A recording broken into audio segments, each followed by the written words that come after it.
It's lunchtime at Phillips Academy Charter School in Newark, New Jersey. But lunchtime here looks a little bit different from other public schools. That's because students here serve each other healthy meals, family style.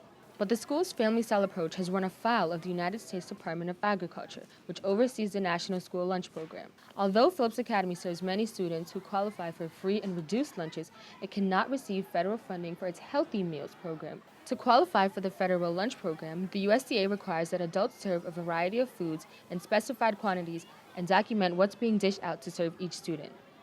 At Phillips Academy, however, students serve themselves. It helps us learn how to create a balanced meal for ourselves.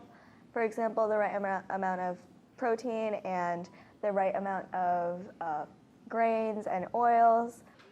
Although federal officials still haven't given Phillips Academy the green thumbs up, friends and donors have been generous this year, helping to keep the school's approach to eating and learning alive for now.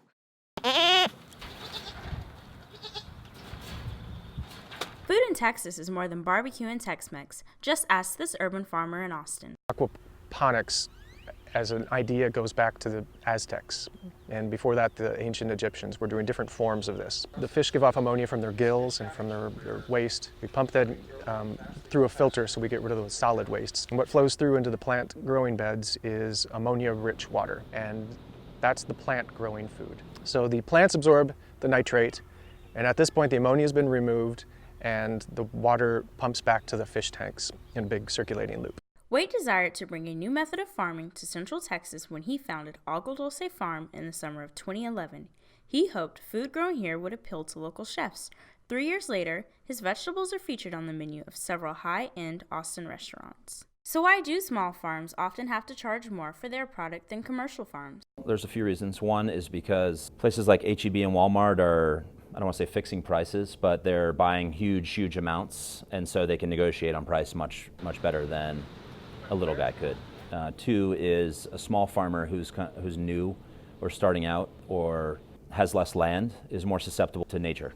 So they might have an insect infestation that kills 2/3 of their crop, and they still need to pay their bills, so they charge a little higher price to make up for the crop that's gone. And then finally there's the perception of organics that they should be more expensive, and so we're just going to charge more for it.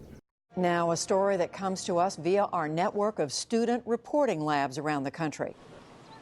Montana is a special place with these rivers. Trout fishing is part of our heritage, and especially, native trout. I think catching those fish is just really special. It really connects you to the river and to a part of Montana's past.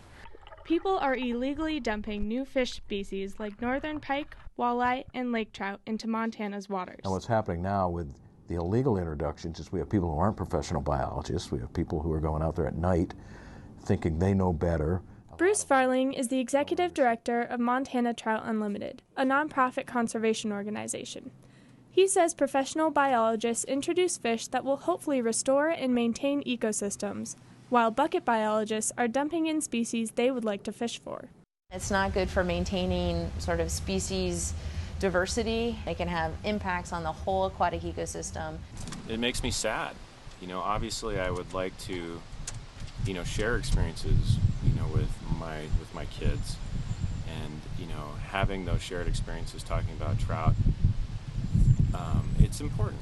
I want them to be able to go to some of the places that I've fished.